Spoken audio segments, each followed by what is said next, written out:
Hello साथियों, welcome back GTR blog. तो दोस्तों, ये जो हमारा ब्लॉग है ये गदरपुर टू नैनीताल का दूसरा पार्ट है। तो मैं आपको बता देता हूँ कि जो पहला पार्ट था वो गदरपुर टू नैनीताल का वाय बरहनी तक का पार्ट था। और ये बरहनी से आगे का पार्ट है, ये लगभग हमारा कालाढूंगी से भी ऊपर तक जाएगा। और मैं आपको बता देता हूँ, अब हम लोग तो बरहनी से निकल चुके हैं, जो कि बाजपुर के बाद पड़ती है। तो बाकी हमारी कुछ टीम अभी पीछे है, और हमारे साथ में जो है एक बाइक और हमारे साथ अभी चल रही है। वो भी 2 बंदे हैं, 2 हम हैं, हम लोग 4 लोग अभी हम साथ जा रहे हैं। बाकी के 8-9 लोग हैं जो हमारे पीछे आ रहे हैं या हमारे आगे हैं, बहरहाल हमें इतना पता नहीं है। हम उन्हें आगे गड़पों पर पहुँच फ़ोन करेंगे, फिर हम उनको पता करेंगे भाई कहाँ पर हो, फिर वहाँ पर रुकते हैं। तो दोस्तों, मैं आपको बता देता हूँ कि अगर आप यूपी में रामपुर से या फिर मुरादाबाद की तरफ से अगर आप आ रहे हैं और नैनीताल जाना चाहते हैं तो बाजपुर होते हुए कालाढूंगी होते हुए फिर आप नैनीताल को पहुंचेंगे। और अगर मैं आपको बता दूं कि आप अगर बरेली से या पीलीभीत या किच्छा खटीमा वगैरह से आ रहे हैं तो आप रुद्रपुर बाय हल्द्वानी होते हुए फिर नैनीताल की ओर आप जाएंगे। तो हम तो भाई रामपुर की तरफ से जो लड़के आ रहे थे, हम गदरपुर से आए हैं, तो हम तो बाजपुर होते हुए बरहनी होते हुए फिर कालाढूंगी होते हुए फिर नैनीताल की ओर जाएंगे। तो दोस्तों, मैं तो आपसे यही कहूँगा कि आप नैनीताल की तरफ जब भी आएँ तो भाई मेरे मज़ा आने वाला है, क्योंकि मैं तो फ़र्स्ट टाइम जा रहा हूँ नैनीताल। बाकी जो हमारे साथ वाले हैं वो तो गए हैं कई बार, उन्होंने तो बताया कि भाई बहुत ही अच्छा व्यूज़ मिलने वाला है आज। तो उम्मीद तो हमारी यही है कि व्यूज़ अच्छा ही मिलेगा। बाकी वहाँ जाके देखते हैं कि व्यूज़ कैसा होता है कैसा नहीं होता है। तो दोस्तों, अब हम गड़प पहुँच चुके हैं और हम यहाँ पर अपनी टीम का इंतज़ार करेंगे। तो अब हमारी टीम भी यहाँ पर इकट्ठा हो चुकी है, हम इनका इंतज़ार कर रहे थे काफ़ी टाइम से। और ये हमारे साथ हैं, स्वार के भाई हैं हमारे साथ, बाकी वो जो हैं वो रामपुर से हैं। और ये पूरी टीम 2 गाड़ी इधर हैं और एक गाड़ी ये भी है जो कि हमारे साथ राइड की ओर बढ़ेंगी नैनीताल की तरफ। तो भाई बस वीडियो में आप बने रहें और अपना सपोर्ट हमें करें। और हम अब सब लोग इकट्ठे हो गए हैं और एक बंदा रह गया है, उसको टीम वाले फ़ोन कर पता कर रहे हैं भाई तू कहाँ है। और वो जैसे ही आते हैं फिर हम बढ़ते हैं राइड की ओर। बाकी आप बने रहें वीडियो में। तो फाइनली गाइस, ये जो आप लोग देख रहे हैं हमारे साथ पूरी टीम है गड़प। इस वक्त हम गड़प्पो के ब्रिज पर हैं, ज़्यादा बड़ा ब्रिज नहीं है ये। और मैं आपको दिखा दूँ, अभी हमने पीछे क्या था वजह तो कुआ, सुल्तान डाकू का कुआ देखा है हमने। और ऐसे ही आगे हम रोमांचक तथ्य आपको दिखाएंगे। अभी हमें आगे पहुँचने के लिए नैनीताल, हमारा मेन टारगेट नैनीताल जाना है और वहीं पर पहुँचेंगे। तो फाइनली दोस्तों, अब हम पूरी टीम इकट्ठा होकर नैनीताल की ओर रवाना हो गए हैं। और आपका बिना समय गंवाए हम बढ़ते हैं नैनीताल की ओर। आप भी देख रहे हैं अपना कीमती समय निकाल कर हमें।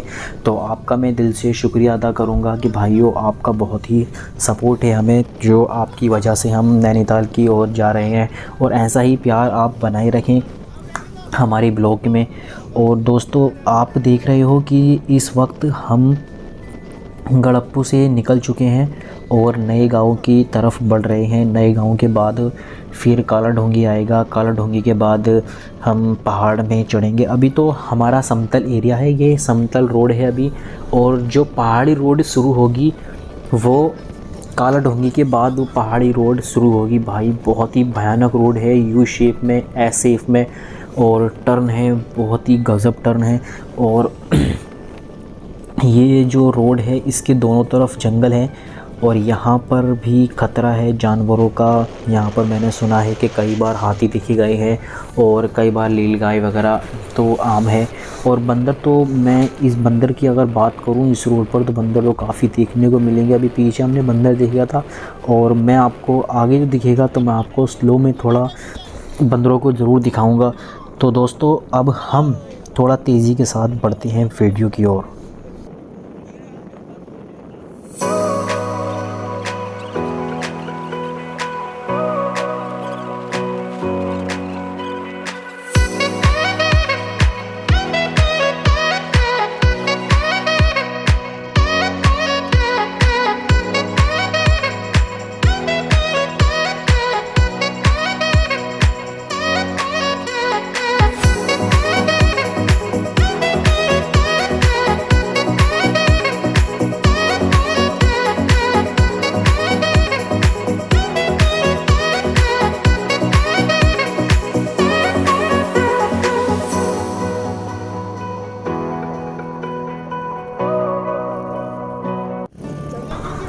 दोस्तों अब हम नैनीताल के पहाड़ों में गूंज रहे हैं और भाई मेरे अब हम नैनीताल के पहाड़ों में आ गए हैं और काला ढोंगी काफ़ी नीचे रह चुका है। अब लगभग मैं 2 से 3 किलोमीटर ऊपर पहाड़ पर आ गया हूं और भाई इतनी खतरनाक चढ़ाई यहाँ पर है कि गाड़ी कभी कभी तो भाई बंद होने की संभावना में हो जाती है।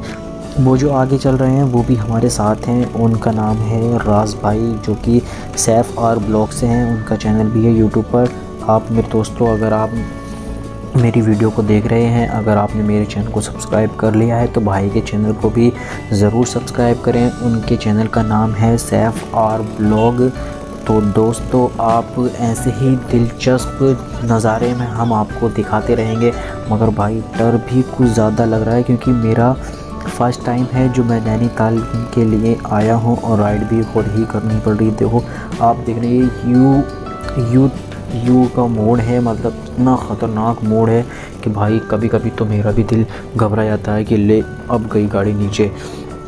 और मैं आपको एक ख़ास बात और बता दूं पहाड़ की, कि आप जब भी पहाड़ के लिए रवाना होते हैं, चाहे आप अकेले हैं चाहे 2 बंदे हैं, तो ये जो लाइनिंग देख रहे हैं आधी इधर की और आधी उधर की, तो भाई मैं आपसे रिक्वेस्ट करूँगा कि आप अगर जा रहे हैं या आ रहे हैं तो प्लीज़ अपनी लाइन में ही गाड़ी चलाएं, क्योंकि जो ऊपर से गाड़ी आती है वो अचानक से आती है। क्योंकि इस रोड पर 10 मीटर 20 मीटर 100 मीटर बहुत 100 मीटर से ज़्यादा यहाँ पर प्लेन नहीं है, उसके बाद मोड़ आ जाते हैं। तो मैं आपसे यही रिक्वेस्ट करूँगा कि अपनी लाइन में आप गाड़ी चलाएं।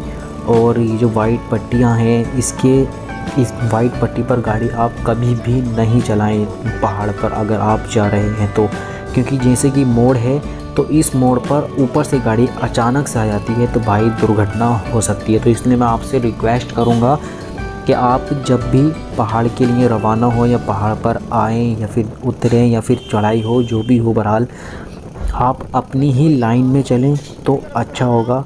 अभी हमने यहाँ पर ऊपर बोर्ड देखा तो वहाँ से लगभग नैनीताल की जो दूरी है वो 34 किलोमीटर की दूरी अभी बाकी है। तो हम आगे पहुंचकर एक जगह स्टॉप लेंगे क्योंकि यहाँ पर गाड़ियाँ को बहुत ही ओवरलोड पड़ता है ऊपर चढ़ने के लिए, तो उसको ठंडा भी करना पड़ता है। तो गाइज़ आप हमारे साथ बने रहें। ये देखिए मंकी मैं आपको दिखा रहा हूँ स्लो में। तो मंकी मैंने आपको दिखाया, तो इन पहाड़ों में बंदर भी काफ़ी आपको देखने को मिलेंगे। तो ये जो मोड़ मैं आपको दिखा रहा हूँ बहुत ही ख़तरनाक मोड़ है। जैसे कि मैंने आपको पीछे बताया कि आप अपनी लाइन में ही चलें, दूसरी लाइन पर ना जाएं। और यहाँ पर छोटे बड़े मंदिर काफ़ी वगैरह आपको देखने को मिलेंगे। और इस पहाड़ों पर आबादी कम होती है, कोई आबादी कुछ इस आधी इधर होती है, कहीं उधर होती है, तो एक साथ यहाँ पर आबादी नहीं है। मैं आपको यहाँ का व्यूज़ दिखा रहा हूँ, कितना अच्छा मंज़र है ये दिखा रहा हूँ मैं आपको। पहाड़ कितने अच्छे पहाड़ यहाँ से लग रहे हैं। अभी तो ये हरे हैं, लेकिन जब ठंड का मौसम होता है तो यहाँ पर बर्फ़ गिरती है तो ये पूरे वाइट हो जाते हैं, इसमें पूरी वाइटनेस छा जाती है। तो ये जो आप देख रहे हैं यहाँ पर कितना अच्छा व्यूज़ है। आपको वीडियो देखने में ही इतना अच्छा लग रहा है, तो आप यहाँ पर नैनीताल आएंगे तो कितना अच्छा व्यूज़ आपको लगेगा। चलिए अब मैं वीडियो को थोड़ा तेज़ी के साथ चलते हुए हम मिलते हैं अभी थोड़ी देर में। जब तक के लिए आप वीडियो में बने रहें। और दोस्तों अगर आपने मेरे चैनल को सब्सक्राइब नहीं किया है GDR ब्लॉग्स को, तो प्लीज़ मेरे चैनल को आप सब्सक्राइब करें। और मेरा नहीं बल्कि आपका अपना चैनल है, आप अपने चैनल को सब्सक्राइब कर लीजिएगा और वीडियो को शेयर ज़रूर करें ताकि लोगों से मिस ना हो सके। और कमेंट में ज़रूर बताएं दोस्तों कि आपको कौन सी वीडियो मेरी लगी और कहाँ का नेक्स्ट वीडियो आप देखना चाहते हैं। तो मैं मिलता हूँ आपको अभी थोड़ी देर में। जब तक के लिए वीडियो को थोड़ा फास्ट करते हैं।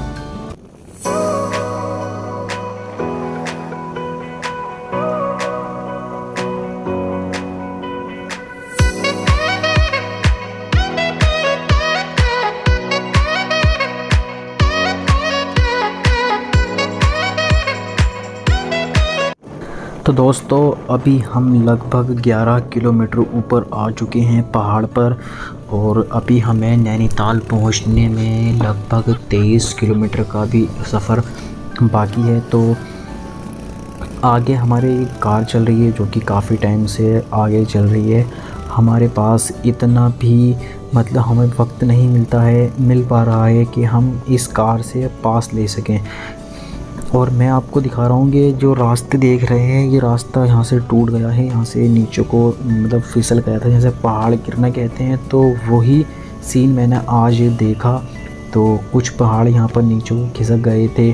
तो यहाँ पर पीछे काम वगैरह चल रहा था, बिल्डोजर से उसको सफाई कर रहे थे और रास्ता बना रहे थे लोगों के लिए, जो कि ये रोड तो भाई 24 घंटे चलती रहती है। जैसा कि मैंने आपको नीचे बताया था कि अपनी ही लाइन में चलें।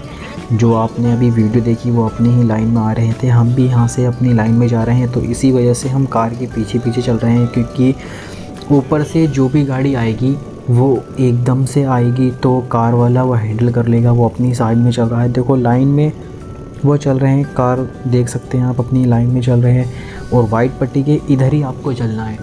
नीचे प्लेन में क्या होता है कि हम लोग वाइट पट्टी के ऊपर भी चला देते हैं, आधी गाड़ी इधर आधी इधर। लेकिन आप ये गलती पहाड़ पर कभी भी नहीं करें, क्योंकि अगर आप ये गलती करेंगे तो दुर्घटना हो सकती है भाई। यहाँ पर थोड़ी मरम्मत हो रही है रोड की, क्योंकि यहाँ पर भाई रोड एकदम गज़ब होते हैं। कोई अड्डा गड्ढा या फिर किसी तरीके की टूटी रोड नहीं होती है, क्योंकि अगर रोड यहाँ पर पहाड़ पर टूटी होगी तो दुर्घटना होने का अंदेशा हो सकता है। दुर्घटना संभावित क्षेत्र जहाँ पर भी होता है तो वो बोर्ड लगा देती है पहाड़ सरकार जो भी होती है रोड लाइन वाली। तो आप जो देख रहे हैं व्यूज़ कितना बेहतरीन है भाई, मैं तो बहुत ही इंजॉय कर रहा हूँ। ये देखो पहाड़ ऊपर से नीचे को आ गया था, तो वो मलबा वगैरह इकट्ठा हो गया है रोड पर। और ये आप देख रहे हैं कितना अच्छा जंगल है, हरियाली हरियाली, चारों तरफ घास है। और इस वक्त हमें क्या पंजाबी ढाबा, ये पहला ढाबा है काला डोंगी से ऊपर को आते हुए। और ये कैफ़े है और मतलब काफ़ी सारी यहाँ पर छोटी बड़ी दुकानें यहाँ पर हमें मिली हैं। कैफ़े वगैरह, ढाबा वगैरह, खाना खाने भी सकते हैं आप। और कॉफ़ी वगैरह पीने के लिए कैफ़े है और कैंटीन वगैरह भी है यहाँ पर। और ऐसे ही पहाड़ पर आपको जगह जगह कैफ़े, जगह जगह रेस्टोरेंट। एक रेस्टोरेंट ये आया, आपको अगर खाना खाना है तो रेस्टोरेंट पर रुक सकते हैं, नहीं तो आप सीधा चले। हम तो भाई खाना खाकर ही रुके थे, और जो खाना खाएंगे वो दोपहर के टाइम खाएंगे, वो नैनीताल में ही हम खाएंगे। क्योंकि अगर हम बीच में रुकेंगे तो भाई हमारे पास टाइम हो जाएगा काफ़ी, और हमें शाम तक घर भी लौटना है।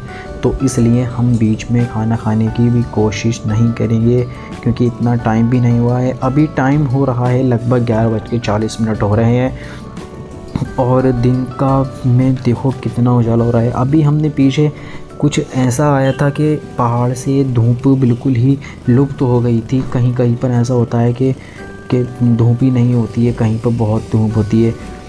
और जैसे कि मैंने आपको बताया था, कैफ़े और रेस्टोरेंट तो यहाँ पर भाई अनगिनत हैं, आप गिनते गिनते थक जाओगे। लेकिन कैफ़े और रेस्टोरेंट वगैरह यहाँ पर गिन नहीं पाओगे। और ये भी रास्ता कैफ़े को जा रहा है, और आप देख रहे हो ये कितना ख़तरनाक मोड़ है। और कार वाले को हमने आगे ही रखा है और हम उसके पीछे ही चल रहे हैं, क्योंकि उसमें हमारी ही सेफ्टी है। और हम 2 हेलमेट पहने हुए हैं, 2 ही सवारी हैं। और गाड़ी भी भाई बिल्कुल ही गर्म हो चुकी है। और इस वक्त तो हमारी गाड़ी सही चल रही है, लेकिन जब खड़ी चाय आती है तो गाड़ी भाई बिल्कुल ही हल्की हो जाती है, गाड़ी को ऊपर चढ़ना बहुत ही मुश्किल हो जाता है। लेकिन अपनी गाड़ी तो सही चल रही है, लेकिन जो साथ वाले हैं उनकी गाड़ी थोड़ा दब रही है, तो हमें हल्का चलना पड़ रहा है। और मैं तो यही कहूँगा कि आप पहाड़ पर हमेशा हल्के ही चलें, क्योंकि भाई ज़िंदगी बहुत ही कीमती है। तो ज़िंदगी को जीने के लिए कीमत आप अदा कर सकते हैं खुद ही। हल्के चलें तो आपकी ज़िंदगी की कीमत अदा हो जाएगी। ये देखो कितना ख़तरनाक मोड़ है, कैमरे में भी पूरा रोड नहीं शो हो पाया, इतना बैंड था यहाँ पर। और मैं कोशिश करूँगा कि आपको पूरा यू शेप वाला आपको बैंड यहाँ पर दिखा सकूँ। तो ये अगला जो मोड़ है ये भी ख़तरनाक लग रहा है मेरे को। और वो जो देख रहे हैं आप पहाड़ की चोटी, वो दूसरा पहाड़ है। हमारी रोड दूसरे पहाड़ पर है, वो सामने वाला दूसरा पहाड़ पर। हो सकता है कि हम वहाँ पर जाएं, हमारा रोड निकलते हुए वहाँ पर पहुँचे, क्योंकि अभी पीछे ऐसा हुआ था कि जिस पहाड़ को हम देख रहे थे कुछ ही देर बाद हम उसी पहाड़ में पहुँच गए। पता नहीं चला रोड कहाँ से कहाँ बना दी। कहा जाता है कि ये रोड की जो शुरुआत की थी ये अंग्रेज़ों के टाइम से, अंग्रेज़ों ने यहाँ पर इसकी पहाड़ की खोज की थी और पहाड़ पर ही उन्होंने रोड लाइंस का काम शुरू किया था। अंग्रेज़ जो कि घोड़ों से आकर इस रोड का निर्माण करते थे, फिर जाकर टूरिस्ट आने लगे, फिर सरकार ने इसको रोड को पक्की रोड बना दी और उसी तरह से यहाँ पर पहाड़ों पर भी घर आबादी वगैरह बसने लगी और इस तरह रोड का आविष्कार हो गया। और भाई अब तो नैनीताल इतना टूरिस्ट, उत्तराखंड में से टॉप पर आने वाला जो टूरिस्ट पहले से वो नैनीताल है। और अगर आप इंडिया में कहीं भी खड़े होकर ये पूछ लें कि भाई मेरे को नैनीताल जाना है, हर कोई बता देगा कि उत्तराखंड में नैनीताल है, क्योंकि इतना मशहूर है, मौसम को लेकर बहुत ही मशहूर है। और जबकि यहाँ पर इतनी धूप हो रही है, गर्मी का मौसम है, फिर भी मेरे को ठंड महसूस हो रही है, क्योंकि हम नैनीताल के करीब जितना करीब हम नैनीताल के जा रहे हैं इतना मेरे को ठंड महसूस हो रही है। लगता है कि आगे जाकर मुझे जैकेट भी पहननी पड़े। वो तो हमने सही करा कि हम जैकेट अपने साथ में लेकर आए हैं। और मैं आपको दिखाता हूँ ये बोर्ड हमने पढ़ा अभी, यहाँ से लगभग नैनीताल की जो दूरी है वो मैं देख नहीं पाया कितनी थी, मैं आपको ज़रूर बताऊँगा कि हमने अभी मैं सोच रहा हूँ कि गाड़ी भी थोड़ी हीटिंग ज़्यादा कर रही है, तो हम रास्ते में रुकेंगे तो अच्छी सी जगह देखकर जहाँ पर ट्रैफिक का मतलब गाड़ी का ख़तरा ना हो वहाँ पर हम अपनी गाड़ी को रोककर थोड़ा रुकेंगे, गाड़ी को ठंडा करेंगे और फिर उसके बाद हम आगे की तरफ बढ़ेंगे। ये जो गाड़ी जा रही है भाई कितनी बढ़िया गाड़ी है, किया गाड़ी, निसान वालों की किक्स गाड़ी है, ये बहुत ही अच्छी लग रही है मेरे को तो। और रोड से अगर आप पास लेना चाहते हैं नैनीताल में या फिर कहीं भी पहाड़ी क्षेत्र में, अगर आप गाड़ी चला रहे हैं तो आप गाड़ी चला रहे हैं और पास लेना चाहते हैं तो भाई जैसे समतल एरिया में पास मिलता है यहाँ पर मिलना तो बहुत ही मुश्किल है। अगर आप पास फिर भी लेना चाहते हैं तो ध्यान रहे कि आप जब ही पास लें, जैसे अब ये प्लेन रोड है, कोई बैंड नहीं है, तो उसी ही रोड पर आप बैंड पर पास ना लें। और अगर आप बैंड पर पास ले रहे हैं तो भाई बहुत ही ख़तरा है। मैं तो आपसे यही कहूँगा कि आप जब भी नैनीताल एरिया में या पहाड़ी एरिया में पास ले रहे हैं, आगे आपकी गाड़ी चल रही है और आप उससे आगे निकलना चाहते हैं तो पास जब भी लें जब एकदम स्ट्रेट रोड हो, सीधी रोड हो और कोई बैंड ना हो। आप गलती कभी ना करें कि आप बैंड पर पास ले रहे हैं तो उसमें आपकी जान का ख़तरा है, दुर्घटना वगैरह हो सकती है। क्योंकि अगर आप ये जो बैंड मैं आपको दिखा रहा हूँ, ये अगर आप इस बैंड पर पास लेंगे तो अचानक से यहाँ पर गाड़ी आती है, क्योंकि अगले मोड़ के बाद का तो कुछ दिखता ही नहीं है। और मैं उससे पहले बता दूँ कि ये जो पहाड़ दिख रहा है सामने, उस पहाड़ में से होकर हम नैनीताल जाएंगे और वो पहाड़, वो जो सामने आपको चोटी नज़र आ रही है, उसमें से निकलते हुए हम नैनीताल जाएंगे। और भाई जैसा कि मैंने आपको दो बातों से क्लियर कर दिया, एक तो आप नैनीताल अगर आ रहे हैं तो हेलमेट होना चाहिए और एक गाड़ी पर दो सवारी होना चाहिए, दो पहिया वाहन है। आपके पास कार है तो जितनी सीट है उतनी ही सवारी होनी चाहिए, ज़्यादा सवारी अलाउ नहीं है। और दूसरी बात यही थी कि आप अगर गाड़ी से पास ले रहे हैं तो बैंड पर पास ना लें, स्ट्रेट रोड हो तो ही पास लें। और तीसरी बात मैं आपको ये बता दूं कि जो वाइट पट्टी है, वाइट पट्टी के इधर ही गाड़ी चलाएं, जिस साइड में आप हैं उस साइड में ही गाड़ी चलाएं, वाइट पट्टी पर गाड़ी ना चलाएं, क्योंकि उसमें जो आगे से गाड़ी आती है वो अचानक आती है। और उस अचानक क्या बोलूँ मैं, अचानक इसलिए बोल रहा हूँ क्योंकि जो बैंड है उसके आगे का हमें दिखता नहीं है, तो भाई वो अचानक ही हो गई। आगे से गाड़ी आ रही है या नहीं आ रही है वो हमें मालूम नहीं होता है, तो इसलिए हम कोशिश यही करें कि हम अपनी लाइन में चलें। और पहाड़ का व्यूज़ देखें आप, कितना बढ़िया व्यूज़ है, पहाड़ इतना अच्छे लग रहे हैं, हरे भरे पहाड़ हैं। और मैं कोशिश करूँगा कि अगली बार सर्दी के मौसम में यहाँ पर आऊँ और आपको बर्फ़बारी भी दिखाऊँ, स्नोफॉल भी दिखाऊँ। मैं कोशिश करूँगा। बस दोस्तों आपकी सपोर्ट की ही ज़रूरत है। अगर आप हमें सपोर्ट करते रहेंगे तो हम आपको इंडिया में और अपने आसपास के कुछ आसपास के इतने अच्छे जो हमने इलाके हैं और हमने देखे भी नहीं हैं वो आपको हम दिखाने की पूरी कोशिश करेंगे। लेकिन आपकी सपोर्ट होना बहुत ही ज़रूरी है और बिना सपोर्ट के हम भाई कुछ नहीं कर सकते।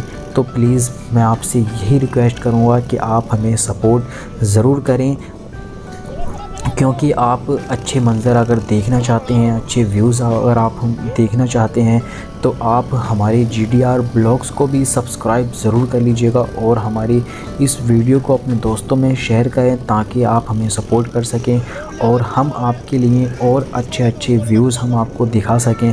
तो दोस्तों मैं तो यही कहूँगा कि अगर आपके एरिया इतना अच्छा है कि उसे टूरिस्ट प्लेस माना जाता है तो आप हमें कमेंट बॉक्स में ज़रूर बताएं कि आप कहाँ रहते हैं। तो हम कोशिश करेंगे कि अपनी टीम को लेकर, हम अपने दोस्तों भाइयों को लेकर, हम अपने राइडर जो हैं हमारे साथ, कि हम उन लेकर के आ सकें।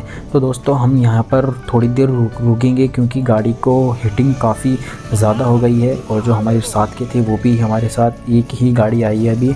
बाकी जो और गाड़ियाँ थी वो पता नहीं हमारे आगे हैं या पीछे हैं, क्योंकि फ्राइडे का दिन था, आज नमाज़ वगैरह भी पढ़नी थी तो हो सकता है शायद कुछ लोग काला ढोंगी थी वहाँ पर रुक गए हों। तो फाइनली गाइस हम लगभग काला ढोंगी से 12-13 किलोमीटर ऊपर आ चुके हैं और हमारे साथ पूरी टीम है। अभी हम 5 बंदे यहाँ पर हैं और बाकी और भी टीम है जो पीछे हमारे आ रही है नैनीताल के लिए। अभी यहाँ से नैनीताल लगभग 19 से 20 किलोमीटर अभी है और आप देख सकते हैं कि पीछे का व्यूज़ कितना, मतलब इतना बेहतरीन व्यूज़ है। अगर आप यहाँ पर घूमने के लिए आ जाएंगे तो भाई मेरे आपका पैसा ज़ाया नहीं जाएगा। और मैं आपको अभी बैक कैमरे से दिखाता हूँ। तो दोस्तों ये देख रहे हैं आप रंगीन पहाड़, कितना अच्छा व्यूज़ है। और मैं आपको जूम करके दिखाता हूँ, ये सीढ़ी नुमा खेत हैं इनके, ये लोग यहाँ पर खेती भी करते हैं तो अलग ही अंदाज से करते हैं। ये देख रहे हो आप, कितना अच्छा व्यूज़ है मेरा भाई। ये और जूम करके दिखाता हूँ, जूम में थोड़ी क्लियरिटी कम हो गई है लेकिन मैं आपको फिर भी दिखाऊंगा, इधर की तरफ भी दिखाऊंगा। ये देखो, ओए होए कितना गजब मेरे भाई मंज़र है, ये बहुत ही अच्छा व्यूज़ है। और मैं तो भाई खुश हो गया, यहाँ पर पहली बार आया हूँ तो मेरा पैसा तो हो गया है वसूल।